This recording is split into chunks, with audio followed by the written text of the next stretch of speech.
E o programa de hoje nós vamos falar de ortopedia e traumatologia. E para falar desse assunto tão importante, nós trouxemos aqui 3 diretores do COSME, que vão falar sobre a nova sede do serviço e também da especialidade. Estão aqui comigo, Dr. Tiago Ribeiro, Dr. Leonardo Guterres e Dr. Ricardo Isler. Não saia daí.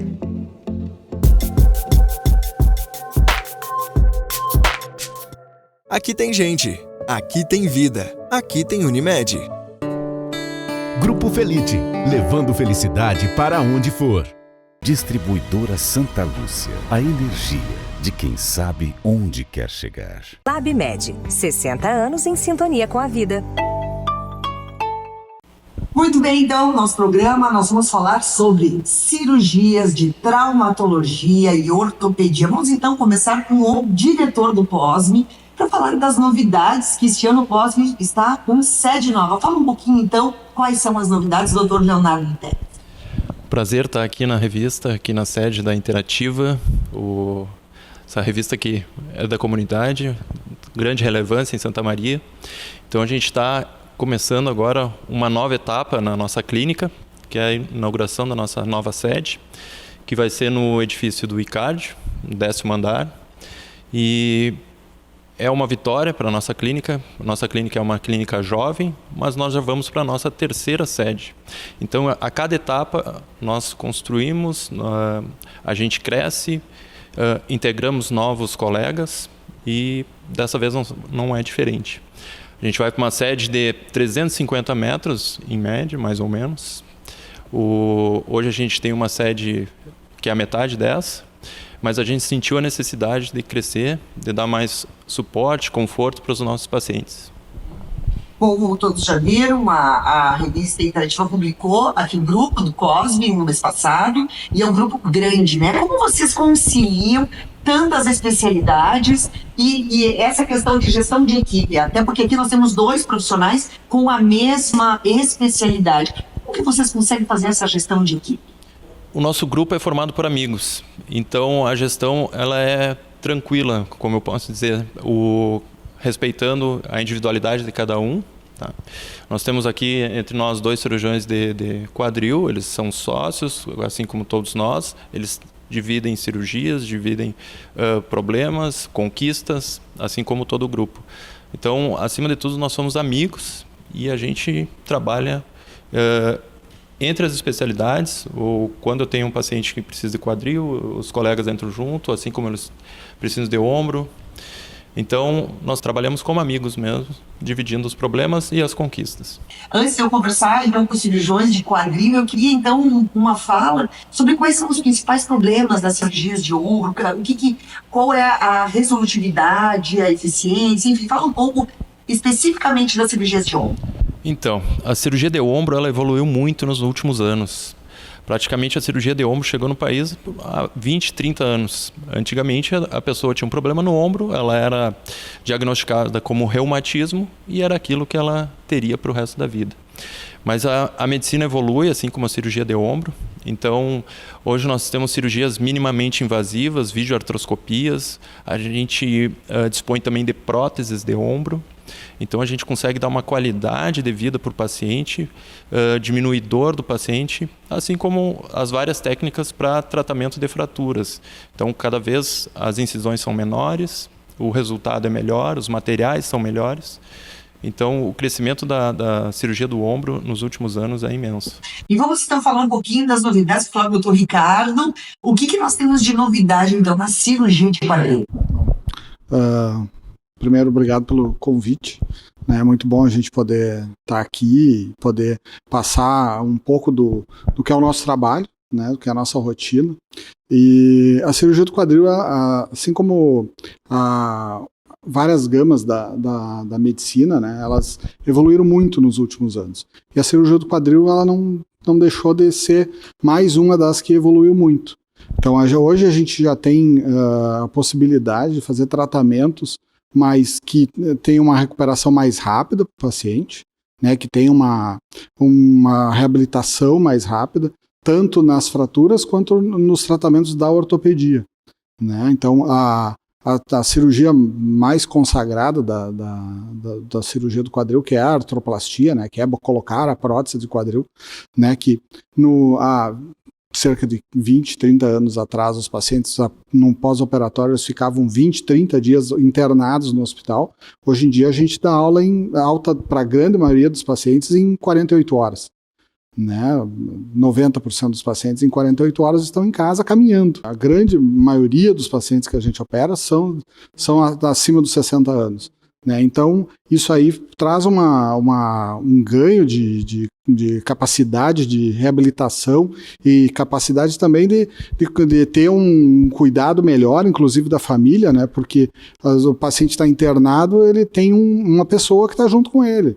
A partir do instante que ele consegue ter alta do hospital, ele vai para casa, ele tem a família toda para dar um respaldo para ele. E isso acho que com certeza foi uma das maiores revoluções, né?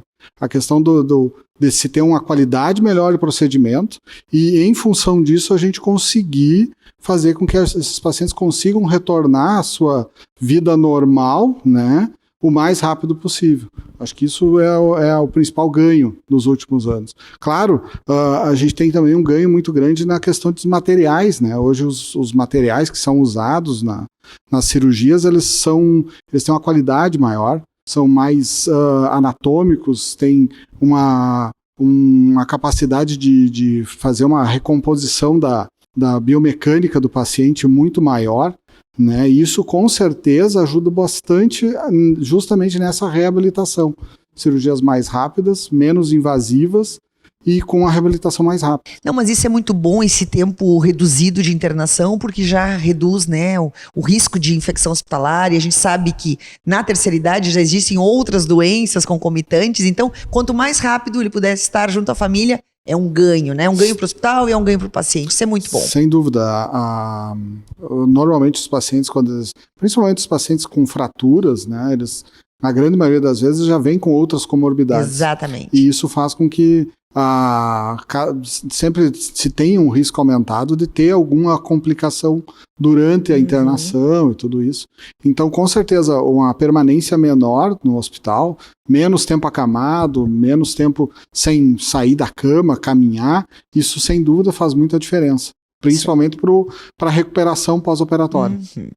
E, doutor Tiango, vamos falar um pouquinho também sobre a questão da educação. Eu sei que todos são professores aqui e trabalham nas instituições de Santa Maria, nas faculdades de medicina. Fala um pouco, então, de conciliar educação, formação de novos profissionais e também conciliar essa vida prática em fazer cirurgias e ensinar os acadêmicos a fazer cirurgia.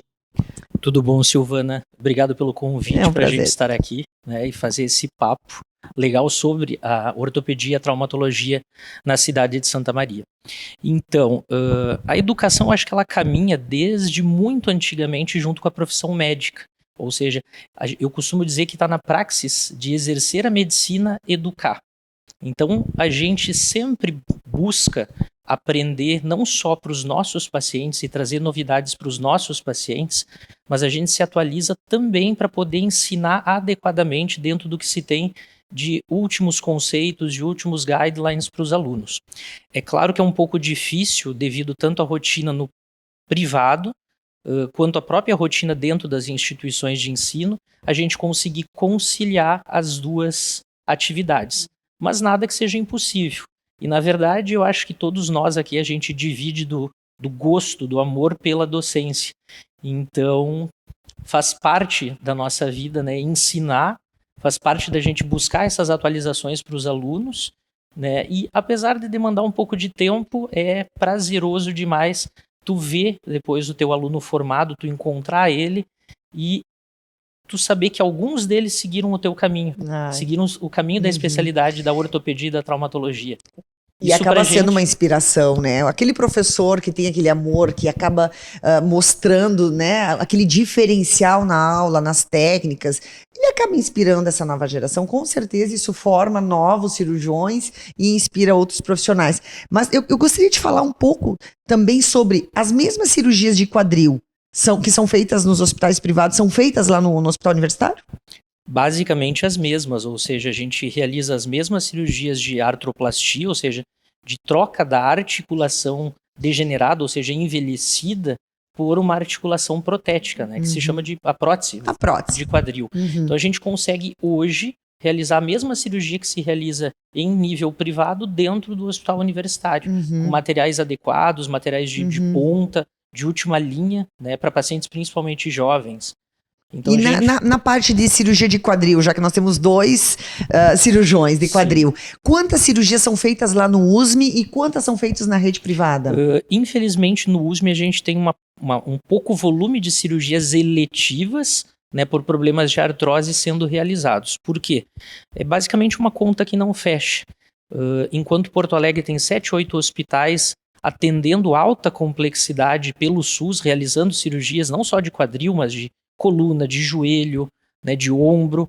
Aqui nós somos um único hospital para dar conta de, digamos, uma população 90% do tamanho da mesma população da região de Porto Alegre. Então, uma conta que não fecha. Nós somos o único hospital que dá conta de alta complexidade em traumatologia, ou seja, das fraturas, dos pacientes gravemente acidentados. Então, acaba tomando espaço esses pacientes, porque não tem outros hospitais públicos na região que consiga dar conta dessa alta complexidade em trauma e acaba, então, tomando espaço das cirurgias eletivas. Então, infelizmente, a gente tem listas de espera que demoram 5, 7 anos e que não deveria ser assim. Tá, mas, por exemplo, um idoso que precisa fazer uma prótese, ele pode esperar 7 anos? É claro que ele não pode, ele vai piorando a sua condição. Só que, infelizmente, a gente depende de gestão para isso. Gestão, não digo do hospital universitário, a gente depende de gestão política, ou seja, de boa vontade a nível municipal, estadual e federal, de termos mais hospitais.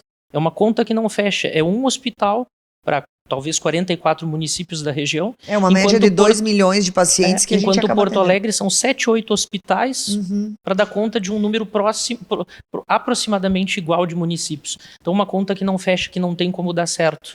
E nós precisaríamos de um olhar mais atento dos nossos políticos para que outros hospitais fossem credenciados com alta complexidade, e o regional que dessem não está um suporte. de ter serviço de traumatologia também? O hospital regional?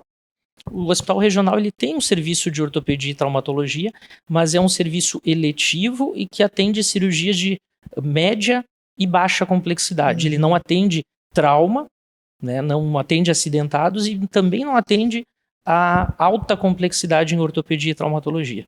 Portanto, é só o hospital universitário que acaba sendo mãe, pai, né, padrinho dos pacientes, né, da nossa Existe região. alguma comunicação entre o regional e o USME? Eu estou entrando numa esfera política que não era pauta, mas eu acho que para quem está nos escutando é um assunto importante, porque se a gente vai debater um serviço de ortopedia e traumatologia na cidade, a gente quer valorizar os profissionais de Santa Maria, fazer com que Santa Maria cresça nos seus serviços, eu acho que isso é um item importante. Nós temos uma demanda bem grande de SUS e nós temos hoje o regional. Existe uma comunicação entre os hospitais? Se troca pacientes, se encaminha pacientes? Como é que funciona isso? Existe uma comunicação feita pela Secretaria de Saúde, né? Como o Thiago referiu, o regional é de baixa e média complexidade, casos de fratura e ortopedia, e o USME fica com a alta complexidade. E essa comunicação... Para quem está nos ouvindo, a alta complexidade seria o quê? A alta complexidade são cirurgias de grande porte, como por exemplo a artroplastia, a prótese de quadril. Ela é feita também no hospital regional, só que uma prótese que a gente fala que é uma prótese parcial. É uma prótese usada em idosos, pessoas com mais idade, né? Eu acho que os meus colegas podem explicar melhor. Normalmente o que acontece? Acaba acontecendo as cirurgias no hospital regional. Claro que eu não trabalho lá, né? Não tenho todas as informações. Mas o que a gente sabe, né, que as cirurgias que acontecem lá, elas são realizadas normalmente em pacientes do gerente, que é um sistema de gestão de internações do estado. Então, os pacientes, quando têm uma fratura, eles são cadastrados nesse sistema de gestão e aí eles são indicados para alguns hospitais. No caso, aqui na região, acho que tem o hospital regional, tem o hospital de Faxinal também, faz alguns procedimentos pelo SUS, né? Tá. A Casa de Saúde também faz, né? Mas o que acontece? Os pacientes mais graves, que têm outros problemas, outras comorbidades e tal, eles acabam indo todos para o USM. Né? E isso faz com que normalmente o USM esteja superlotado, e essa superlotação faz com que a gente consiga fazer menos cirurgias eletivas. E quantas cirurgias são feitas por semana, então, no USM? Não sei te dizer. Não todo eu não sei, mas... Existe cirurgia todos os dias? Sim, todos os dias. Todos os dias tem uma cirurgia traumatológica? Todos os dias tem cirurgia. Mas o número total eu não sei te dizer mesmo. Assim como no hospital regional. Todo dia tem cirurgia ortopédica e traumatológica no hospital regional. Isso é um dado interessante, porque nós pegamos a terceira idade, que obrigatoriamente as pessoas vão ter problema de quadril? Me fale o que pode ser feito para evitar esse tipo de comorbidade. Então, todas as pessoas, óbvio, assim como nós, estão envelhecendo. Né? E, óbvio, vão acontecer o surgimento de doenças crônicas, doenças degenerativas decorrentes desse envelhecimento. Então, algumas pessoas vão desenvolver artrose, que é esse problema, né, de envelhecimento das articulações, tanto em joelhos, quanto tornozelos, quadris, numa menor proporção nos membros superiores, ombro, punho, né, muito mais nos membros de carga, né, no esqueleto, né, de sustentação, de carga. E para evitar isso, né, o que se tem de evidência científica é tu ter uma boa musculatura para dar um suporte, para dividir a carga, para a carga não chegar só na articulação. Então tu tem uma boa musculatura, né? Então o exercício ele é muito importante, exercício contra a resistência, um funcional, uma academia com peso, né? Uma fisioterapia para reforço muscular, né? Tu manter também a articulação em movimento. A articulação em movimento estimula, né? Faz com que a cápsula articular, que é o que envolve a articulação e que produz o famoso líquido sinovial, que lubrifica e nutre as articulações, com que ela produza mais esse líquido. Então, se manter em movimento, fazer um bom exercício, não estar acima do peso. Então, o sobrepeso carrega as articulações e faz com que elas envelheçam, degenerem mais rápido, né? E dentro das possibilidades, não realizar tanta atividade de impacto, né? Que, né, tenha pular, saltar, porque isso, queira ou não, impacta dentro da articulação e acaba fazendo com que elas degenerem e envelheçam mais rápido. Da mesma forma, ombro, punho, deve ser a LER, deve ser aquelas doenças ocupacionais repetitivas, né? Que também deve dar lesões mais profundas com o passar dos anos, né? Exatamente. Assim como nos membros inferiores a predominância é da artrose, nos membros superiores é da LER, da DORT, da doença ocupacional, né? Então, tendinites, bursites é o que prevalece nos membros superiores. E a gente falando em atividade física, que sabemos o quanto é importante, tem pessoas que às vezes exageram, né? E às vezes o excesso, agora tá uma febre, o pádel, uma febre, o beach, uma febre, algumas atividades que acabam muitas vezes lesionando mais o ombro do que dando qualidade de vida e saúde, né? A gente recebe bastante no consultório, então, esses esportistas do pádel, do tênis, do beach tênis agora também está em moda. Eu digo que toda atividade física é benéfica, toda. É muito melhor a gente se lesionar fazendo uma atividade física ou se lesionar por não fazer. Então, é bom fazer atividade física. Só que, às vezes, as pessoas fazem demais. Por exemplo, no beach tênis. Beach tênis, a pessoa vai lá para jogar uma partida e acaba jogando 5, 6. E a turma tá lá, o jogo tá gostoso e vão jogando. E aí aparece, por exemplo, LER, DORT, doenças ocupacionais. Aquele paciente que passa sentado e no computador o dia inteiro. E aí o lazer dele é jogar o beach tênis. Então ele já tem um trabalho que predispõe uma lesão ocupacional, uma tendinite. E aí ele vai jogar o beach tênis, vai jogar o pádel, sem fazer um reforço muscular, sem se preparar para fazer aquela atividade. Isso é muito importante. Então, famosos esportistas finais de semana, né? A pessoa não se prepara, não condiciona o corpo para praticar aquela atividade. E a gente tem visto também um outro problema, que é a gurizada que vai para o colégio com mochilas muito pesadas e acabam carregando, né? Mochila pesada, o dia inteiro no celular, o dia inteiro no computador. E a gente tem visto uma geração jovenzinha aí com problemas de coluna que antes não tinha isso, também pelo próprio hábito de vida que nós estamos vivendo hoje, né? A tela, né? Então as pessoas passam na tela, se não é no computador, é no celular. Então acorda e dorme com o celular na mão. Já estão virando curvas. E sempre na posição incorreta. A curvatura, a corcunda, hoje a gente já está vendo em adolescentes com 16 anos, 17 anos já estão curvados. Isso é alarmante, né? É preocupante esses dados, isso que a gente vê na rua, a gente vê no consultório. Então, pessoas sofrendo por dores na coluna por posição, por uso de tela. Uhum. E muito bem, então falando um pouquinho mais do COSME, enquanto grupo, vocês operam nos 2 hospitais da cidade, vocês trabalham no São Francisco e também no Caridade, como é que o COSME está operando atualmente? Na verdade, o COSME se divide em todos os hospitais que tem na cidade, né? A gente opera, então como grupo COSME, a gente opera no Hospital de Caridade, no Hospital São Francisco, no Hospital da Unimed. E, além do grupo COSME, então, como os colegas do quadril aqui trabalham no USP, eu trabalho no regional. Então, todos os hospitais têm algum integrante do COSME operando sempre, toda semana. Então, o volume de cirurgia da equipe é muito grande. Então, cobrindo, como a gente falou no início lá, todas as áreas da ortopedia e traumatologia. É um prazer, então. Agora em julho temos novidades, então. A partir de meados de julho teremos a inauguração da nova sede, que vai ser ali junto ao Icárdio. Quero parabenizar, então, os esforços, desejar vida longa, desejar novos desafios, que eu sei que agora em breve vão começar a operar pela robótica, né? Que é uma novidade também e que é uma oportunidade também para diminuir, né, o tempo de cirurgia. Isso vai ser muito bom. Então eu desejo muito sucesso e agradecer, então, a participação de vocês aqui. Só agradecer mais uma vez o convite que tu fizeste à nossa equipe pra gente estar aqui batendo esse papo contigo. Coisa boa. Muito obrigado. Muito obrigado. Obrigado.